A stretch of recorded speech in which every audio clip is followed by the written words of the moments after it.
আছে বৰ্তমান বানৰ পৰিস্থিতিৰ কাৰণে মই বিষয়টো চকু দিয়া নাই কাৰণ আজি যদি আমি পৰীক্ষা পাতিব লাগে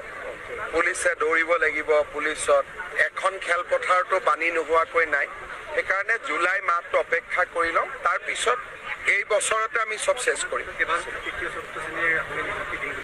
আমাৰ গোটেইখিনি ৰেডি হৈ আছে বৰ্তমান বানৰ পৰিস্থিতিৰ কাৰণে মই বিষয়টো চকু দিয়া নাই কাৰণ আজি যদি আমি পৰীক্ষা পাতিব লাগে পুলিচে দৌৰিব লাগিব পুলিচত এখন খেলপথাৰটো পানী নোহোৱাকৈ নাই সেইকাৰণে জুলাই মাহটো অপেক্ষা কৰি লওঁ তাৰ পিছত এই বছৰতে আমি সব শেষ কৰিম আছে বৰ্তমান বানৰ পৰিস্থিতিৰ কাৰণে মই বিষয়টো চকু দিয়া নাই কাৰণ আজি যদি আমি পৰীক্ষা পাতিব লাগে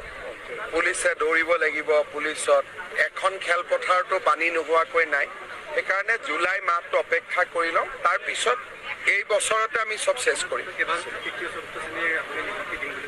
আমাৰ গোটেইখিনি ৰেডি হৈ আছে বৰ্তমান বানৰ পৰিস্থিতিৰ কাৰণে মই বিষয়টো চকু দিয়া নাই কাৰণ আজি যদি আমি পৰীক্ষা পাতিব লাগে